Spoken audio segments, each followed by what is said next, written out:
গুজরাটের একটি ছোট্ট গ্রামে মানব নামে একজন ব্যবসায়ী তার স্ত্রীর সাথে বসবাস করত। মানব আগরবাতির ব্যবসা করত। তার গ্রামে আগরবাতি এবং ধূপকাঠির ছোট্ট একটি দোকান ছিল। মানব তার ধূপকাঠিগুলোকে গ্রাম থেকে শহরে বিক্রি করতে নিয়ে যেত। মানবের জীবনযাপন খুবই আনন্দে কাটছিল। মানব ভগবান শ্রীরামের খুবই বড় ভক্ত ছিল। তিনি প্রতিদিন দোকান খোলার আগে শ্রীরামের পুজো করতেন এবং সারাদিন শ্রীরামের ভজন কীর্তন শুনতেন। একসময় একদিন, আরে মানবলাল দাদা, 2-3 প্যাকেট ধূপকাঠির প্যাকেট দাও তো। ভাই, তোমার ধূপকাঠির সুগন্ধ এত ভালো যে আমার স্ত্রী তো এর পিছনে পাগলই যেন হয়ে গেছে। হা হা হা হা। ভাই মানবলাল, তুমি তো ভগবান শ্রীরামের এত বড় ভক্ত, তাহলে কেননা তুমি অযোধ্যার রাম মন্দিরের প্রাণ প্রতিষ্ঠার দিন তোমার এত সুগন্ধ ধূপকাঠি পাঠিয়ে দিতে পারো। হ্যাঁ ভাই জয়ন্ত, কথাটা তো তুমি ঠিকই বলেছ, কিন্তু কিন্তু কি মানব ভাই, এই ব্যাপারে চিন্তা করো। অবশেষে আমাদের ভগবান শ্রী রাম মন্দিরের প্রাণ প্রতিষ্ঠা হতে চলেছে। আমাদেরকে সবাইকে কিছু না কিছু দিয়ে এর সাহায্য করা উচিত। হ্যাঁ ভাই, এই কথাটা বলে জয়ন্ত দোকান থেকে চলে গেল। কিন্তু মানব সারাদিন এই কথাটা নিয়ে ভাবতে থাকে, সে কি করে ভগবান শ্রী রাম মন্দিরের প্রতিষ্ঠার জন্য সে সাহায্য করতে পারে। তারপর সন্ধ্যাবেলা সে বাড়ি যায় এবং খাওয়ার পর সে ঘুমিয়ে পড়ে। রাত্রিবেলা ভগবান শ্রীরাম তাকে স্বয়ং দর্শন দেন এবং বলেন, মানব, আমি জানি যে তুমি সকাল থেকে এইটাই ভাবছো যে আমার কি করণীয়। বাছা, তোমার স্বচ্ছ হৃদয়ের ভক্তিতে আমি খুবই খুশি। আমি চাই যে তুমি অযোধ্যায় তৈরি রাম মন্দিরের জন্য একটা ধূপকাঠি তৈরি করো, যার সুগন্ধে পুরো অযোধ্যা নগরী যাতে সুগন্ধিত হয়ে যায়।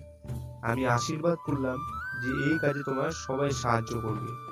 তখনই মানবের ঘুম ভেঙে যায় এবং সে দেখে ততক্ষণ পর্যন্ত সকাল হয়ে গেছে। সে রাতের সমস্ত ঘটনা তার স্ত্রীকে খুলে বলে। আরে শুনছো, হ্যাঁ বলো। কালকে রাতে একটা বড় চমৎকার ঘটনা ঘটেছে। কি হয়েছে কালকে রাতে? তুমি শুনবে তো অবাকই হয়ে যাবে। কি হয়েছে কালকে রাতে, এটা তো আগে বলবে। কালকে রাতে স্বয়ং প্রভু শ্রী রাম আমার স্বপ্নে এসেছিলেন। কি বলছো তুমি এটা? তুমি কি পাগল হয়ে গেলে নাকি? পাগলি, আমি ঠিকই বলছি। এবং কালকে আমার দোকানে নিতাই কাকুর ছেলে জয়ন্ত এসেছিল এবং সে কথায় কথায় আমাকে বলে ফেলে, ভাই মানব, তুমি তো ভগবান শ্রীরামের এত বড় ভক্ত, তাহলে কেননা তুমি অযোধ্যায় রাম মন্দিরের প্রাণ প্রতিষ্ঠার দিন তোমার এত সুগন্ধ ধূপকাঠি পাঠিয়ে দিতে পারো। এই কথাটা আমি কালকে থেকে ভাবতেছি যে আমি এমন কি করি। এইটা ভেবে আমি অনেক সমস্যায় ছিলাম, কিন্তু দেখো, কালকে রাতে প্রভু শ্রীরাম আমার স্বপ্নে এসে সব সমস্যা দূর করে দেয়। আপনি এমন কি দেখলেন স্বপ্নে, আমাকেও তো বলুন। স্বপ্নে স্বয়ং প্রভু শ্রীরাম আমাকে বললেন যে, মানব, তুমি অযোধ্যার রাম মন্দিরের জন্য এমন ধূপকাঠি তৈরি করো যে যার সুগন্ধে অযোধ্যা ভরে যায়। এখন আমি এই রকম ধূপকাঠি বানিয়েই ছাড়ব। তারপর মানব এবং তার দোকানের কর্মচারীরা মিলে এইরকম ধূপকাঠি বানানোর কাজে লেগে পড়ে। তারপরেই ধূপকাঠির ব্যাপারটা পুরো গ্রামে এবং পাশের গ্রামেও ছড়িয়ে পড়ে।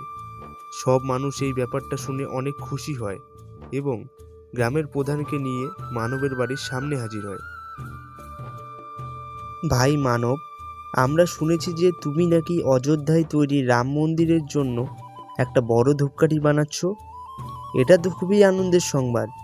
এরকম ধার্মিক কাজ আমাদের ধর্মের জন্য অবশ্যই করা উচিত। এই জন্য আমরা ঠিক করেছি আমরা সবাই মিলে তোমার এই কাজে সহায়তা করব এবং ধূপকাঠি বানানোর জন্য পুরো গ্রাম থেকে চাঁদা জোগাড় করব।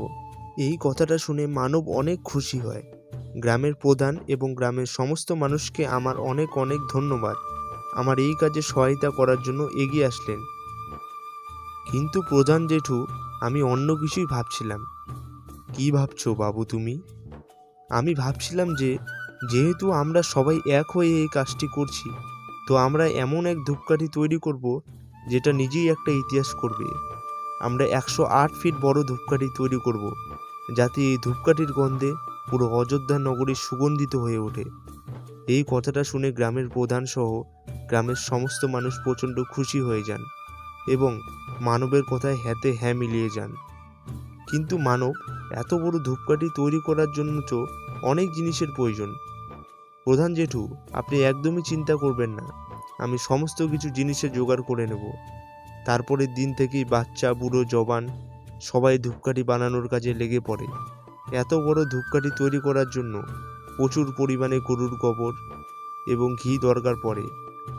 এত বড় ধূপকাঠি তৈরি করতে প্রায় 6 মাস লেগে পড়ে এবং দীর্ঘ অনেক সময় যাওয়ার পর আমাদের ধূপকাঠি তৈরি হয়ে যায় অযোধ্যা যাওয়ার জন্য।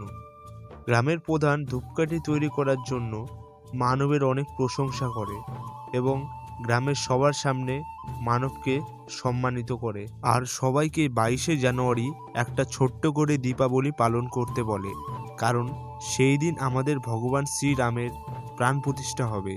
তো সবাই মিলে বলো, জয় শ্রীরাম।